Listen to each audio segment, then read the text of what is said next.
Hello everyone, welcome to my music theory lesson. This is lesson 1.1, Notes 1. In today's lesson, I am going to show you how to read notes within the staff in the treble and bass clef, and more importantly, several ways to read these notes faster, ideally under 2 seconds. Before reading notes, let's first talk about the 4 properties of sound and how they are notated in music. The 4 properties of sound are pitch, which is the frequency of the sound or how high or low it is, duration, which is the length of the note, intensity, the amplitude of the sound or how loud it is, the tone or timbre, which is articulation. Notes written on the staff notate the pitch and duration of the notes. The pitch of the note is indicated by the vertical position of the note, and the duration is indicated by the type of note, such as quarter note, half note, or whole note. I will talk more about duration in a later lesson. The staff is a set of 5 horizontal lines and 4 spaces that each represent a different musical pitch. Now, some fun stuff about the history of the staff. The staff originated from neumes, which were used in early medieval times. Neumes used vertical position of the notes to indicate the abstract shape of the melody. The picture shows what early medieval neumes looked like. More precise ways of notating pitch were invented in the 9th to 11th century.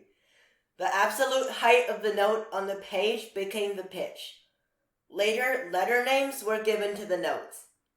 In the 13th century, staves with multiple lines were invented, including the 5-line staff that we use today. Staves with 4 to 6 lines were still used until about 1600, well after the 5-line staff was invented. Now, let's take a look at the sets of notes that we are going to learn today. The lines of the treble clef staff are E, G, B, D, F. To make it easier to remember, the first note we should know is the G, which is the line inside the spiral of the treble clef. Common phrases or rhymes to help memorize these notes are: every good boy does fine, every good boy deserves fudge, elephants go bananas during floods, and elephants get big dirty feet. As for the spaces, they just spell the word face. These phrases are just to help you memorize notes, so you do not necessarily need to use them. Please remember, everything mentioned goes from the bottom line up. Now, let's take a look at the bass clef staff.